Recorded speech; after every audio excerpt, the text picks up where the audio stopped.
Welcome to Sunday Politics South. My name's Peter Henley. On today's show, it's 100 years ago that some women first got the vote in this country. Since then, their lives and opportunities and the political life of Britain has been transformed out of all recognition. So is that job done then for women's rights?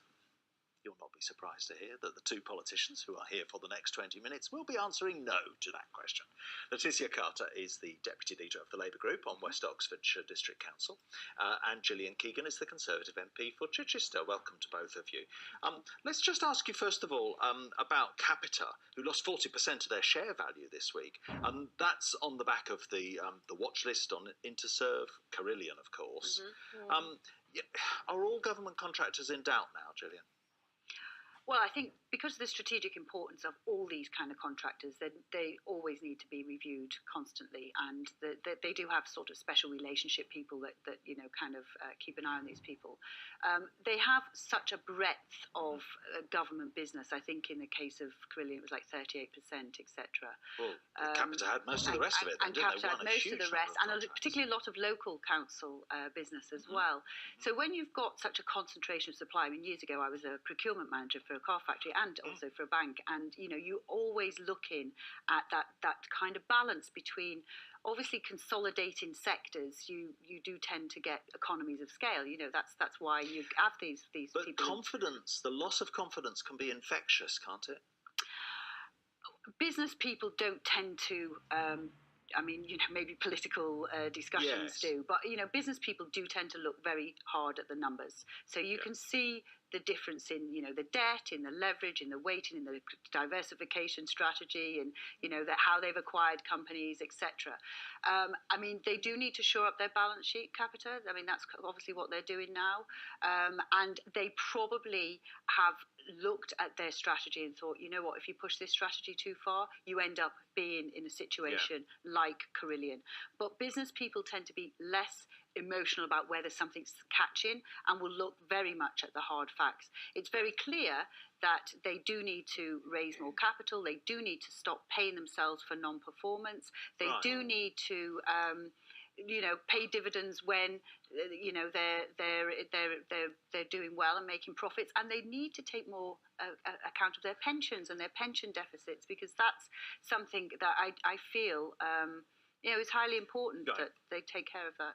Letitia, you must worry about the workers in these places, but do you think we should all be concerned about the outsourcing that's being done? Absolutely, yeah. As well as the workers, it's the fact that it's a public service, and that if you have, I just question whether the model is working. You have that detachment. So how can you ensure the same level of accountability, transparency, that the business is run with the best interest of the people receiving the business in consideration? Doesn't it suggest that they were working to very low margins, in that they're all now in some trouble, and therefore the taxpayer's been getting a pretty good deal out of it, haven't they? Well, not necessarily with Capita, because of course they've had a lot of the money up front, and now if they're going to fold, where does that leave us? We don't think they are actually going to fold, are we? But partly it's this general feeling, which is being encouraged by the Labour Party at the moment, that this is not going to carry on the way it has, and that there will be contracts lost. Well, I just think we need better transparency. We need better accountability. We need the closer the contract is to the provider, the better. And I don't know. It's a trend, and there's going to be lots of people that are going to lose out. I don't think it's working, and I think it's quite an interesting time. Interesting times, it certainly is. Yeah. Now, let me throw some statistics at you. Nationwide, the average pay for full-time female employees is 9.4% lower than for males. Here in South East England, that pay gap is 14.1%. That's a bigger gap than anywhere else in the country, including London, though perhaps surprisingly on the Isle of Wight, the pay gap goes the other way, with women on average earning just under 4% more than men. Joining me now is Mary Flavel from the Berkshire-based Businesswomen's Networking Group, Ladies Who Latte. This pay gap, the gender pay gap. Yes. All of your members are businesswomen, aren't they? They are. Yeah. Why? What's at the root of it? Is it just history, or is it something about the way that employers are paying, or that women are asking? It is history. We are playing catch up. We've been playing catch up for a very, very long time. And women have been doing the same jobs as men now for quite a long number of years. But really, it stems from the war. And because jobs were given to soldiers whenever coming back. The Women's Land Army was out there holding this country together while the men were at war. As soon as they came back, the women were told to get back to your sinks and stay there. And so yes, it's a history. But for the difference in the wage gaps, it's a nonsense really. If you are doing exactly the same job as a man, it's a no-brainer to get paid the same. Absolutely, and it's therefore illegal. But that's the issue, isn't it? Because it is difficult. There are some jobs which are mostly done by men and some which are mostly done by women still, despite equal opportunity. Yes. And those jobs maybe are paid differently. Is it history, or how are we going to change this? I think that will always be the case. But the strangest thing is that, when with all this shouting about sort of getting back and getting back to sort of the wages that are level for everybody, it just doesn't seem to work, does it? They're never going to get to that point exactly. And there are a lot of companies. Doesn't seem to be moving in the right direction in terms of equality. It's not. It's on a standstill. It's like a Mexican standoff at the moment. Right. But there are a lot of companies as well too who actually will tell their staff not to discuss their wages as a sexual offence. Yes. So transparency is a better way forwards, you feel? It would help to start with transparency. Can't know what everybody's earning. They don't. Some people do whisper it. It's whenever you're out having your sickies or you're in the toilets, isn't it? That's where you compare notes. But if the boss catches you, I have been in a company where I was told that if I discussed my wages, it was a sackable offence. Why do you think the South East has this regional difference with the national average? It's the area. It's the area we're living in. We've got a great high specialised staff in this area. There's been the IT. It's been the IT industry has grown firstly around here. You've got the Thames Valley, you've got the whole south of England. We're all very highly trained from school days and even in the colleges. They're coming out of college straight into work. It's worse in the southeast that women are being paid less on average. Apparently so, yes. I think that was quite shocking. Maybe they're more high-earning men in the southeast. That could be the thing. Maybe the women are paid the right amount and maybe the men's wages are overinflated. What's your explanation, Letitia? It's very difficult, isn't it, to know? I just think the point is it's holding us all back, men and women. We need to get this half of the population going forward. And I think rather than standing still, actually, I think we're in decline. It's going backwards. Things like maternity discrimination, 54,000 women in 2015, not in the workplace anymore. I mean, it's just not acceptable. It's just something needs to be done that's really concrete, and we need the teeth. We need the tribunals. We need things to change. How is this still the case? It just doesn't seem logical. Right. So something needs to happen. We've got a female prime minister. She could get on and do it. Yeah. Well, I think first of all, in terms of, to answer the original question, I think Mary put a finger on it, which is the type of jobs, the IT jobs and the finance sector. There do tend to be more men in those jobs, and particularly STEM. That's why there's been such a push on more girls studying STEM to basically go for the higher earning jobs, and that is definitely one of the drivers. Get the skills. Digital skills are going to be absolutely key to any young woman who's doing anything today. Make sure you are at the forefront of the technology. Digital's quite a leveller, isn't it? It is. Because it's a big social mobility ticket as well. It's a huge leveller. Anytime you get a technology shift, and actually in my business career I rode the last one, the .com one, it is a great enabler for social mobility and also for how much of it is still equality. culture? People's expectation that a woman will do one job and a man will do a different one, and therefore the pay is different. Well, also, I think going back to Gillian's point about the great leveller, having children is a great leveller. It's very hard out of big cities, certainly out of London, to find a part-time job where you can receive this. You work your way up the ladder, you get to a certain point, you have children, and then you need a bit of flexibility. And so many employers are not flexible, and they're missing out on talent. In the towns that I live in, I meet lots of women, and they've got so much talent, but there isn't those openings for them to work. So they're Does that need men to ask for that flexibility as well? Well, we actually did an APPG in Parliament, which was on this exact topic, which is returning to work, normally after having a family, but it could also be after another event or an illness indeed. And there is definitely, as Letitia said, a massive missed opportunity with the amount of talented women. I mean, look at the results of women all the way through the academic career and through the early earning years. They are keeping up with men, if not outstripping them in some cases. But then the family... But somehow it's lost. Well, what's lost is the easy and flexible routes, as Letitia says, back into the workplace that take account of changing circumstances. What would you like to see changed, Mary? One thing, in order to just make this a more level playing field. I think we need just time. To be truthful, I need to think Yeah. of time. We're already catching up. Like on my grandmother's day, from my mum's day to mine, we've already been changing the world bit by bit. Each decade has gone on. And I think because we've got this range of age gap in the workplace at the moment between sort of your teens and your 60s, you know, we're the baby boomers that are sort of at that end. But we've learned to be technical. We've learned the dot-com industry. But we're almost self-learning it as well too. Now they're coming out, whenever they're coming through schools and education, you just give us another 10 years. It does need to be passed on through generations, doesn't it? It does. Everything needs to be passed on. We're always passing it back to you. Do it now. Sort it now. 60-year-olds are doing it now. No, not you. I mean, but they are. Legislation, support. Everything, it will catch up. But the thing is, we're all romping ahead. Time won't change who has the babies, though, so we do need to do something about maternity and paternity. It will change who's looking after them. Before we move too far into the future, let's have a bit of a history lesson, because on Tuesday it will be 100 years since the Representation of the People Act became law. For the first time, it gave women the vote. Well, some women. You needed to be a property owner over 30 to qualify. It had taken the dislocations of the First World War and a long campaign by the women's suffrage movement to even get that far. Civil disobedience, on a scale not seen in this country before, often meeting a heavy-handed response from the authorities. And as our Oxfordshire reporter Bethan Phillips has been finding out, women from the south were in the vanguard of that struggle. Suffragetto, the board game, a tense standoff between police and women demanding the vote. This is believed to be the only surviving copy, soon to be on display at the Bodleian's Western Library in Oxford. The suffragettes, to fund their campaign, they needed to make money. So this was one of the things that they made in order to sell. And if it had gone into a second edition, I assume it sold quite well. This game was also designed to be fun to play, but the reality of the suffrage movement was tough. Emily Wilding Davison became a suffragette after studying in Oxford.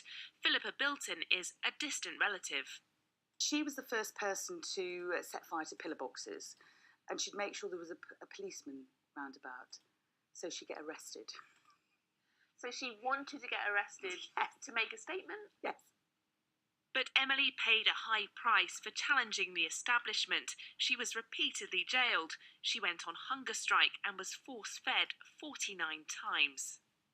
They weren't considered as political prisoners. They were treated as common thieves or prostitutes. And that was one of the reasons why they started the hunger strikes. What would happen with the force feeding is they would clamp their mouths open.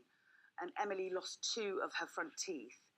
That's why in later photographs of an older Emily, she doesn't smile. And I love this photograph because actually they're obviously having a good time. Emily's sitting in a deck chair next to my great-grandmother, and she's actually smiling. Emily is best known for how she died. At the Epsom Derby in 1913, she ran out in front of the King's horse. I think she decided to go to Tattenham Corner because it was opposite where the Pathé cameras were. She dipped under the railings, totally underestimated the speed and the force of a racehorse, was thrown in the air, and she landed on her head, and that's what killed her. It became a global event because obviously she was a martyr for the cause. When Emily died, there was a huge funeral procession through London, which was undoubtedly the epicentre of the suffrage movement, but there was plenty going on in Oxford too. The fact that Oxford was a university where women were beginning to get educated also played its part because it educated them into that kind of awareness of their position.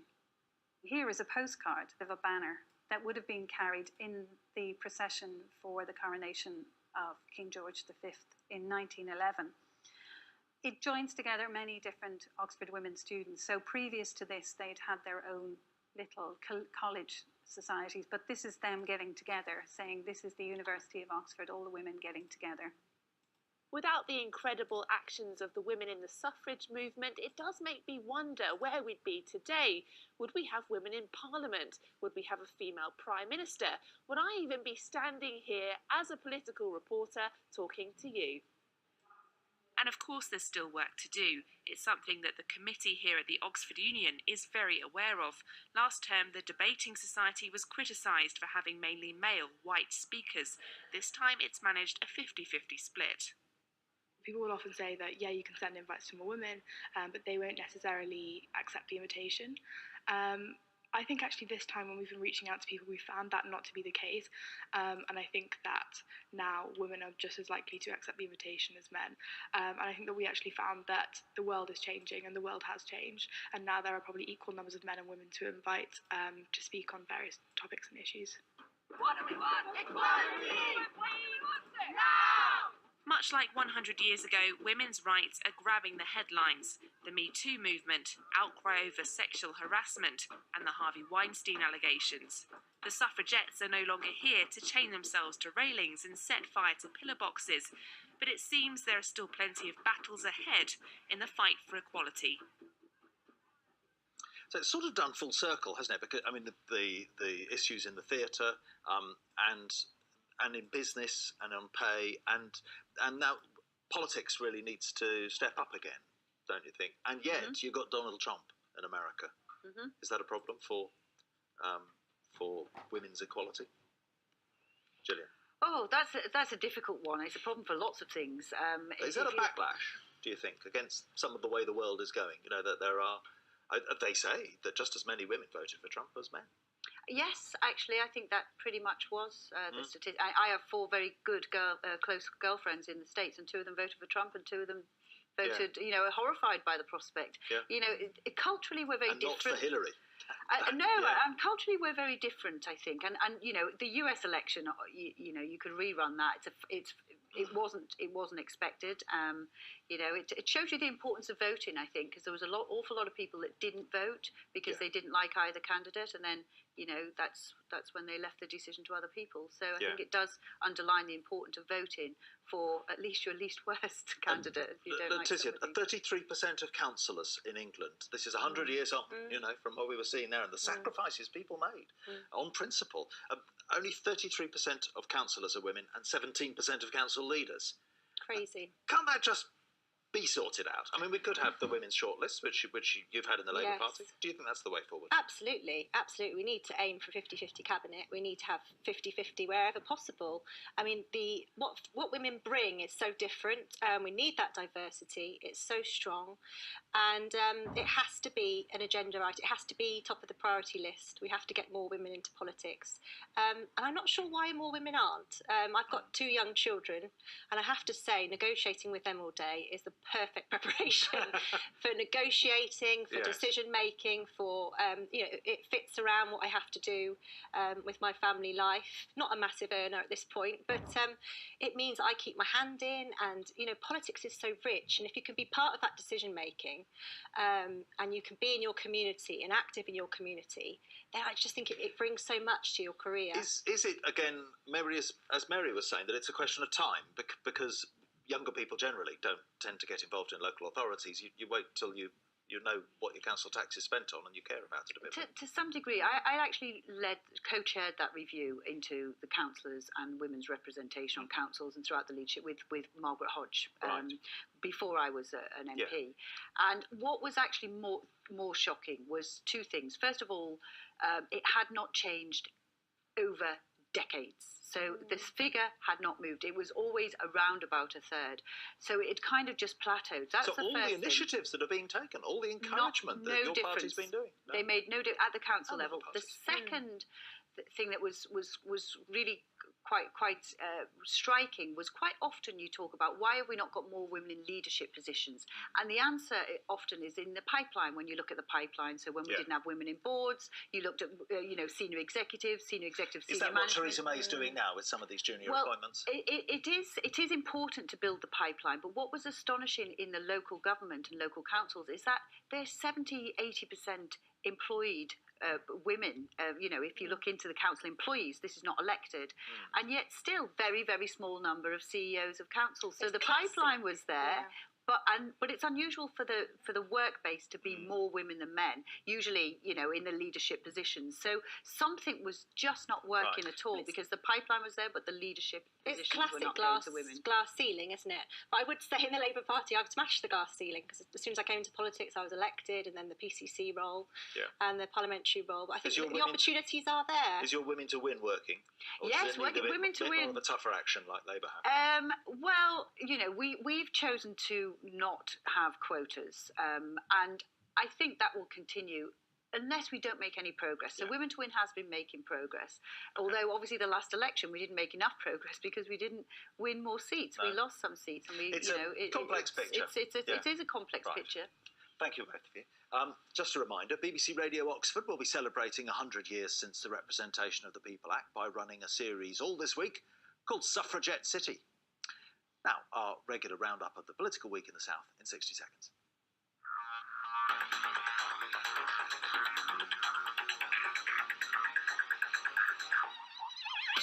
Oxfordshire has the world's largest dairy, and despite Brexit, European company Arla are to invest another £33 million. To be honest with you, you just have to put your foot down and go for it sometimes. MPs heard this week the Oxford-Cambridge Silicon Corridor could produce another 1 million jobs, with plans for new housing, rail and road links. The robots are coming, and the Centre for Cities judged Oxford the UK city least likely to lose jobs as a result. While jobs will be lost, there'll be opportunity created too. But prosperity's passing some people by. Bournemouth Council accused of putting metal bars on benches to stop the homeless sleeping there. Next door Pool bringing in fines of £1,000 for begging. And Ali Maplecroft from Sussex was threatened with jail, caught by a private company putting commercial waste in domestic recycling.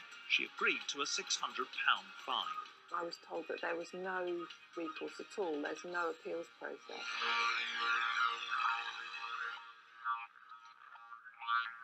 It was actually her husband who put the cardboard box in the wrong.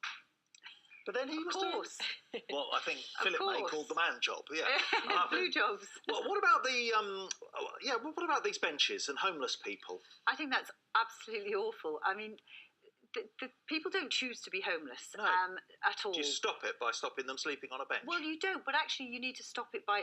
I mean, I've led the PAC review recently into homeless. It's, it's a big... Great thought from Leticia. Don't treat people like pigeons. I mean, it's just insane. Homelessness is out of control. Invest in the NHS, invest in mental health, get some housing, get people off the streets. We've got homeless people in Chipping Homeless people, most of them are men as well. But that's another one. We need another programme for that. We do need another programme. Surface, rough speak, no, that's no good. All from us in the South. Now let's return to Sarah.